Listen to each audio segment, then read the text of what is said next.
Stripper clip versus N-block clip versus box magazine that's detachable.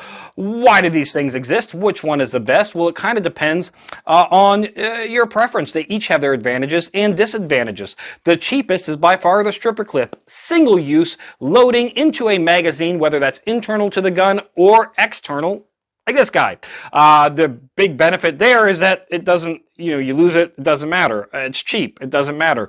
The problem is that in an internal system, those feed lips are built into the receiver, so if you damage the feed lips on your gun, that whole gun has to get sent back to the factory for repair, as opposed to if you damage the feed lips on a magazine. The box magazine system is by far the fastest and most convenient to load, carry ammunition. It is what we use in most modern day applications. The downfall is, in the early incarnations, they were super expensive. These weren't single-use items. You were expected to maintain your magazines because they were expensive.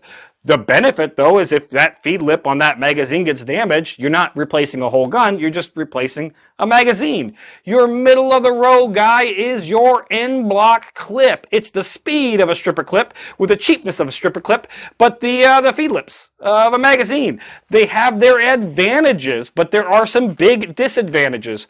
This metal part has to go somewhere when you're done firing.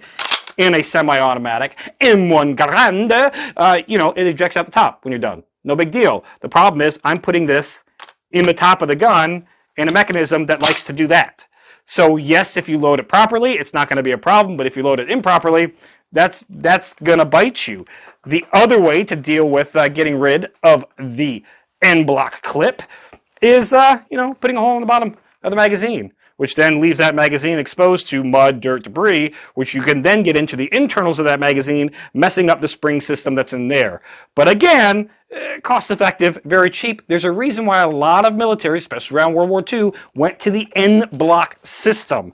But then, with the advantation of cheap and affordable polymers, you now have easily disposable magazines that we don't care about. Like, yes, you can use these more than one time, but if you're in a combat situation, you drop it on the ground, who gives a shit? Which is why, in today's world, unless you live in California, this is what we use.